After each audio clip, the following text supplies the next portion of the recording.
அன்பான சகோதர சகோதரிகளே, உங்கள் அனைவரையும் நம்முடைய ஆண்டவர் மீட்பருமாகிய இயேசு கிறிஸ்துவினுடைய பரிசுத்த நாமத்தினாலே நான் வாழ்த்தி வரவேற்கிறேன். இப்போது இந்த படங்களை பார்ப்போம். முதல் படம் உயர்ந்த குடியிருப்பு கட்டிடம். ஆங்கிலத்தில் அபார்ட்மெண்ட்ஸ் என்று சொல்கிறோமே, அப்படிப்பட்ட ஒரு கட்டிடம். அடுத்த படம் உலகத்திலேயே உயர்ந்த ஒரு கட்டிடம். மூன்றாவது படம் உலகத்திலேயே உயர்ந்த கோபுரம். கீழே நாம் பார்க்கும்போது உலகத்திலேயே உயர்ந்த மனிதன். இன்னும் பல உயர்ந்த காரியங்களை நாம் அறிவோம். ஆனால் நான் காலத்தை கருதி, நேரத்தை கருதி இந்த 4 படங்களோடு நான் நிறுத்திக் கொள்கிறேன். இந்த 4 படங்களை வைத்து இன்றைக்கு நான் ஒரு தியானத்தை அல்லது ஒரு சிந்தனையை நான் செய்கிறேன். நாமும் கூட இந்த உலகத்திலே ஆண்டவருடைய இரக்கத்தினாலே உலக வாழ்க்கையை பெற்றிருக்கிறோம். நீங்களும் நானும் கூட இந்த உயர்ந்த குடியிருப்பு கட்டிடத்தை, உயர்ந்த உலகத்திலேயே உயர்ந்த ஒரு கட்டிடத்தை, கோபுரத்தை, உயர்ந்த ஒரு மனிதனை நாம் பார்க்கும்போது நமக்குள்ளாக ஏன் நாமும் கூட ஏதாவது ஒரு வகையில் உயர்ந்து காணப்பட வேண்டும் என்ற அந்த ஆசை, அந்த அவா நமக்குள்ளாக வருவது நல்லது. இதுவரைக்கும் நாம் எப்படியோ வாழ்ந்திருக்கலாம். இன்றைக்கு இந்த செய்தியை நாம் கேட்கும்போது நம்மை பற்றி யோசிப்போம். மீதி இருக்கக்கூடிய இந்த வாழ்க்கையில் ஏதாவது ஒரு வகையில் உயர்ந்து காணப்பட வேண்டும் என்று சொல்லி நாம் ஒரு தீர்மானம் எடுத்து அந்த தீர்மானத்தை நம்முடைய இந்த உலக வாழ்க்கையில் நிறைவேற்றி காட்ட முயற்சி செய்வோம். முயற்சி உடையார் இகழ்ச்சி அடையார். முயற்சி செய்யும்போது அந்த முயற்சியை வெற்றியாக ஆக்கி கொடுக்க ஆண்டவரும் விருப்பப்படுவார். எனவே முயற்சி செய்வோம். ஏதாவது ஒரு வகையில் உயர்ந்து காணப்படுவோம். நான் இன்றைக்கு திருமறையில் உயர்ந்து காணப்பட்ட 3 பேரை, அந்த 3 பேரிடத்திலே காணப்பட்ட 3 அருமையான குணங்களை உங்களோடு பகிர்ந்து கொள்ள விரும்புகிறேன். அதை 3 தலைப்புகளிலே நான் செய்கிறேன். முதல் தலைப்பு உயர்ந்த பாசம். 2வது தலைப்பு உயர்ந்த பண்பு. 3வது தலைப்பு உயர்ந்த பராமரிப்பு. முதல் தலைப்பாக சொன்னேன் உயர்ந்த பாசம். ஆதியாகமம் புத்தகத்தில் ஏசா, யாக்கோபு என்பவர்களை பற்றி நாம் படிக்கிறோம். யாக்கோபு தன்னுடைய அண்ணனாகிய ஏசாவை 2 முறை ஏமாற்றினார். பசியோடு இருந்த ஏசாவை கூழை கொடுத்து பிறப்பு உரிமையை பெற்றார். மூத்த மகனாகிய ஏசா தன்னுடைய தகப்பனாகிய ஈசாக்கினிடத்திலிருந்து பெற வேண்டிய அந்த ஆசீர்வாதத்தை யாக்கோபு தந்திரமாக பெற்றுக்கொண்டார். இப்படி தன்னை 2 முறை ஏமாற்றின தன்னுடைய தம்பி ஆகிய யாக்கோபை கொன்று போட வேண்டும் என்று ஏசா தன்னுடைய மனதிலே ஒரு தீர்மானத்தை வைத்தார். இயற்கையாக ஏமாற்றப்பட்ட ஏசா அப்படிப்பட்ட ஒரு தீர்மானத்தை, நினைப்பை அவருடைய உள்ளத்திலே வைப்பது இயற்கை. ஆதியாகமம் 27ஆம் அதிகாரம் 41ஆம் வசனத்தை பார்க்கும்போது அங்கே இந்த செய்தியை நாம் படிக்கிறோம். அப்படி யாக்கோபை கொன்று போடுவதற்காக நேரத்தை, ஒரு வாய்ப்பை பெற்றுக்கொள்ள காத்திருந்த ஏசா தன்னுடைய சகோதரனாகிய யாக்கோபுக்கு எதிராக 400 பேரை அழைத்து கொண்டு எப்படியாவது யாக்கோபை கொன்று போட வேண்டும், அவனுடைய குடும்பத்தை, அவனுடைய சொத்துக்களை எல்லாம் அழித்து போட வேண்டும் என்று போகிறார். நாம் ஆதியாகமம் 33ஆம் அதிகாரம் 4ஆம் வசனத்தை பார்க்கும்போது, எந்த ஏசா தன்னுடைய தம்பியாகிய யாக்கோபை கொன்றுபட வேண்டும் என்று தீர்மானித்தாரோ, எந்த ஏசா தன்னுடைய தம்பியாகிய யாக்கோபை கொன்று போடுவதற்கு தன்னோடு 400 ஆட்களை அழைத்து கொண்டு போனாரோ, அவர் 33ஆம் அதிகாரம் 4ஆம் வசனத்தை பார்த்தால், ஏசா ஓடி போய் தன்னுடைய சகோனாகிய யாக்கோபினுடைய கழுத்தை கட்டி கொண்டு கண்ணீர் விட்டு அழுதார் என்று சொல்லி பார்க்கிறோம். அருமையான சகோதரி சகோதரியே, ஒரு காலத்திலே பகைமை உணர்வோடு இருந்த அவருக்குள்ளாக திடீரென்று ஒரு பாசம் என்றால் சாதாரண ஒரு பாசம் அல்ல, மிக உயர்ந்த பாசம். யாக்கோபு தன்னை வந்து பார்க்க வேண்டும், தன்னிடத்திலே மன்னிப்பு கேட்க வேண்டும் என்று கூட யோசிக்கவில்லை. யாக்கோபு வருவதற்கு முன்னதாக ஏசாவே ஓடி போகிறார். ஓடி போய் தன்னுடைய தம்பியாகிய யாக்கோபை கட்டி தழுவி முத்தமிட்டு கண்ணீர் விட்டு அழுகிறார். சகோதரனே சகோதரியே, உயர்ந்த ஒரு பாசம். பகைமையெல்லாம் மறந்து ஏசா தன்னுடைய சகோனாகிய யாக்கோபை நேசிக்கிறார். தொடர்ந்து நாம் படிப்போம் என்றால், யாக்கோபை ஏசா எந்த அளவுக்கு தொடர்ந்து நேசித்தார் என்பதையும் கூட நாம் படிக்கலாம். எனவே இன்றைக்கு ஏசா பாசத்தை சொல்லும்போது உயர்ந்து காணப்படுகிறார். நம்முடைய வேத புத்தகத்தில் இப்படி உயர்ந்த பாசமுள்ளவர்கள் ஏராளம் இருக்கிறார்கள். யோசேப்பு தன்னை குழிக்குள் போட்ட அந்த சகோதரர்கள் பஞ்ச காலத்தில் தானியம் வாங்குவதற்காக எகிப்திற்கு வந்தபோது, எகிப்தின் அரசனாகிய பார்வோனுக்கு அடுத்த இடத்துல இருந்த யோசேப்பு தன்னை குழிக்குள் போட்டவர்களை இன்னும் ஆழமான குழிக்குள் போட்டு அவளை சித்திரவதை செய்திருக்கலாம், கொன்று கூட போட்டிருக்கலாம். ஆனால் அப்படி செய்யவில்லை. இதே ஆதியாகமம் புத்தகத்தில் நாம் யோசேப்பின் வரலாறை படிக்கும்போது தன்னுடைய சகோதரர்களை அவர் கட்டி தழுவி கண்ணீர் விட்டு அழுதார். பாசத்தை, உயர்ந்த பாசம், பகைமையை மறந்து சகோதரர்களை நேசித்த அந்த பாசம். இரண்டாவதாக நான் சொன்னேன், உயர்ந்த பண்பு. மறுபடியும் நான் சொல்கின்றேன், உயர்ந்த பண்போடு இருந்த மக்கள் திருமறையிலே ஏராளம் இருக்கிறார்கள். நான் மறுபடியும் சொல்கிறேன், நேரத்தை கருதி ஒருவரை உங்கள் முன் வைக்கிறேன்.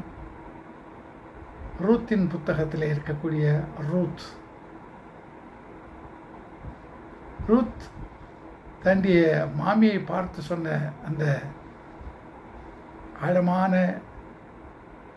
இந்த வாக்கியங்கள், வரிகள், அந்த வார்த்தைகள், அது 1ஆம் அதிகாரம் 16ஆம் வசனத்திலே சொல்லப்பட்டிருக்கிறது. அதை நாம் படிக்கும்போது உண்மையாகவே உடம்பெல்லாம் புல்லரிக்கிறது.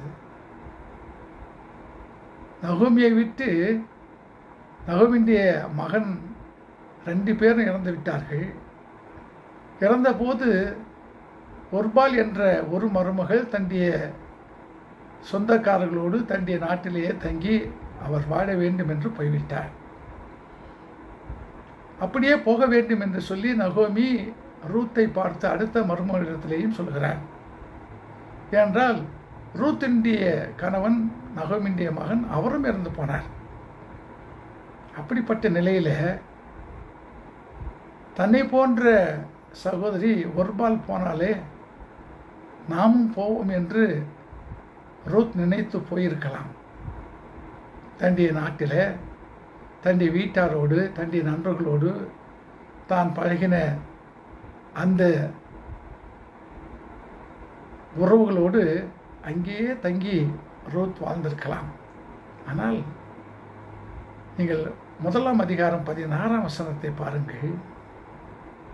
ரூத் சொல்கிறார் தன்னுடைய மாமியை பார்த்து, என்னை இங்கேயே தங்கிவிட வேண்டும் என்று நீங்கள் சொல்லாதீர்கள், என்னை திரும்ப போய் என்று சொல்லி அப்படியும் சொல்லாதீர்கள், நீங்கள் போகிற இடத்திற்கு நானும் வருவேன்.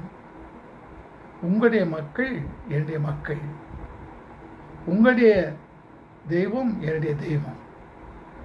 மரணம் மட்டும்தான் என்னை உங்களிடத்திலிருந்து பிரிக்க முடியும்.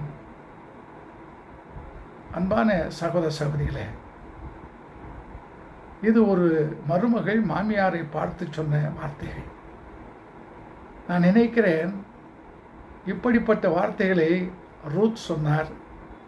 ஆனால் ரூத்துக்கு பின்னதாக இன்னொருவர் சொன்னார் என்று சொல்லி நாம் சொல்ல முடியாது. ஒரு காலகட்டத்தில் ஆதியாகமம் 12ஆம் அதிகாரத்தில் ஆபிரகாமை பார்த்து ஆண்டவர் சொன்னார், நீ உன் நாட்டையும் வீட்டையும் இனத்தையும் விட்டு விட்டு வா என்று சொன்னார். அப்படித்தான் இங்கே ரூத் என்பவர் தன்னுடைய நாட்டை, வீட்டை, தன்னுடைய இனத்தை, உற்றார் உறவினரை எல்லாரையும் விட்டு விட்டு தன்னை போன்று கணவனை இழந்து விதவையாக இருக்கக்கூடிய நகோமியோடு வருகிறார். அவருடைய சொந்த ஊருக்கு வருகிறார். உயர்ந்த பண்பு, தன்னை போன்ற ஒரு விதவையை நேசிக்கின்ற ஒரு பண்பு. ரூத்தும் ஒர்பாலாக இருக்க விரும்பாமல்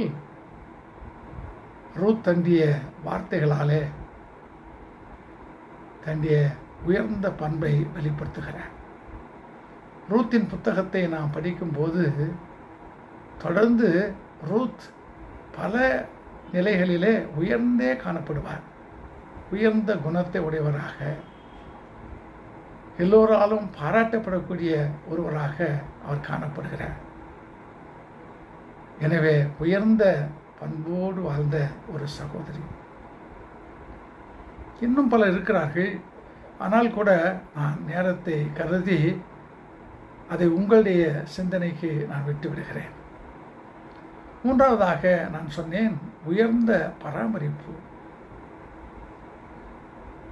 நாம் லூக்கா நற்செய்தி நூலிலே 10ஆம் அதிகாரத்தை படிக்கும்போது நல்ல சமாரியன், அந்த நல்ல சமாரியன் முன்பின் அறியாத ஒருவருக்கு எப்படிப்பட்ட உயர்ந்த பராமரிப்பை செய்தார் என்பதை நாம் படிக்கிறோம். அந்த வழியாக வந்த ஒருவரை திருடர்கள், கள்வர்கள் அவருடைய உடைமைகளெல்லாம் பறித்து கொண்டு குற்றுயிராய் போட்டுவிட்டு ஓடிப்போனார்கள். அதைத் தொடர்ந்து சமாரியர் அங்கே வருகிறார். அந்த வழியாக நீங்களும் நானுமாக இருந்தால் என்ன யோசித்திருப்போம்?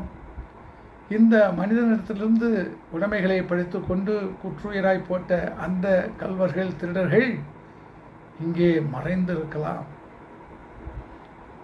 இவருக்கு செய்ததை போன்று எனக்கும் செய்யலாம் என்று சொல்லி நம்முடைய பயணத்தை, நாம் ஏறி வந்த அந்த வாகனத்தை வேகமாக ஓட்டி அந்த இடத்தை விட்டு கடந்து போக வேண்டும் என்று நினைப்போம்.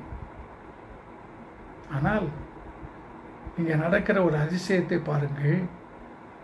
ஆண்டவருடைய ஆலயத்திலே பணி செய்கின்ற ஆண்டவருடைய ஊழியக்காரர்கள், ஆசாரியர், லேவியர் 2 பேரும் ஆலயத்திலே, ஆண்டவருடைய ஆலயத்திலே பணியாற்றுகின்ற ஆண்டவருடைய ஊழியக்காரர்கள், அவர்கள் இந்த குற்றுயிராய் கிடக்கின்ற மனிதனை பார்த்துவிட்டு அடுத்த பக்கமாய் விலகி போனார்கள் என்று சொல்லி நான் பார்க்கிறோம். அதே போன்று அந்த வழியாக வந்த அந்த சமாரியரும் விலகி போயிருக்கலாம்.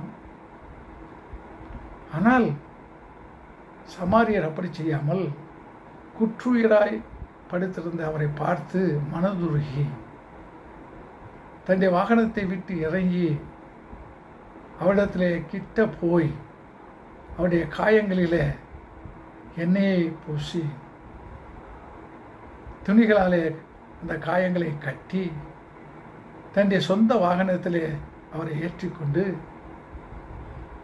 சத்திரத்திற்கு கொண்டு போய் அவரோடு ஒரு நாள் தங்கி அவரை பராமரித்து அடுத்த நாள் போகும்போது தான் வந்த பயணத்தினுடைய நோக்கத்தை தொடரும்போது சத்திரக்காரரை பார்த்து, இவரை நீங்கள் கவனித்துக் கொள்ளுங்கள், இவருக்கு நீங்கள் அதிகமாக செலவு செய்தால் இப்போது நான் கொடுக்கிற 2 பணம் அதையும் கூட தாண்டி நீங்கள் செலவு செய்தால் நான் திரும்ப வரும்போது அதை உங்களுக்கு கொடுப்பேன் என்று சொல்லி எத்தனை அக்கறை, எத்தனை பராமரிப்பு பாருங்கள்.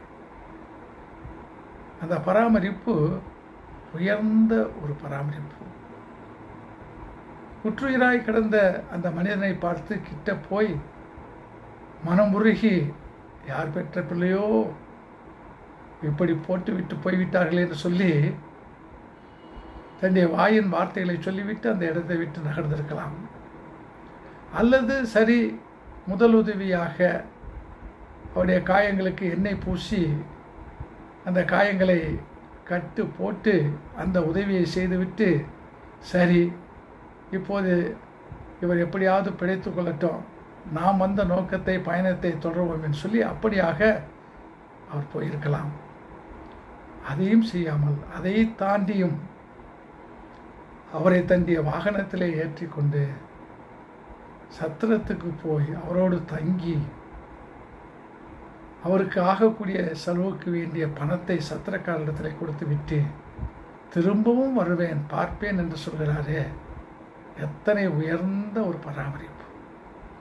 அருமையான சகோதரிய சகோதரியே, இப்போது நான் 3 காரியங்களை நான் சொல்லியிருக்கிறேன். உயர்ந்த பாசம், உயர்ந்த பண்பு, உயர்ந்த பராமரிப்பு. நான் ஆரம்பத்தில் சொன்னேன், நீங்களும் நானும் உலகத்தில் வாழ்கிறோம். இந்த உலக வாழ்க்கையை வாழும்போது ஏதாவது ஒரு வகையில் நாம் உயர்ந்து காணப்பட வேண்டும், அதை பற்றி சிந்திக்க வேண்டும், தீர்மானம் எடுக்க வேண்டும், அப்படிப்பட்ட ஒரு வாழ்க்கையை வாழ்வதற்கு முயற்சிக்க வேண்டும் என்று சொன்னேன். நான் மறுபடியும் சொல்கின்றேன், இந்த 3 பேரை பார்க்கிறோம். இந்த 3 பேரை போல நீங்களும் நானும் கூட உயர்ந்த பாசத்தை உடைய ஒரு மகனாக மகளாக, உயர்ந்த பண்பை உடைய ஒரு மகனாக மகளாக, உயர்ந்த பராமரிப்பை செய்யக்கூடிய ஒரு மகனாக மகளாக இந்த உலகத்தில் வாழலாம். யோசிப்போம். உயர்ந்த நிலைக்கு நம்மை உயர்த்த இன்னும் பல வாய்ப்புகள் நமக்கு இருக்கின்றன. அதையும் கூட நாம் யோசிக்கலாம். ஏதாவது ஒரு வகையில் நாம் உயர்ந்து காணப்படுவோம். அப்படி நினைத்தால் நான் உறுதியாக சொல்கின்றேன், அந்த நினைப்பை நிறைவேற்றி கொடுக்க ஆண்டவரும் நமக்கு துணை செய்வார். ஆண்டவர் தாமே நம்மை ஆசீர்வதிப்பாராக. ஆமென்.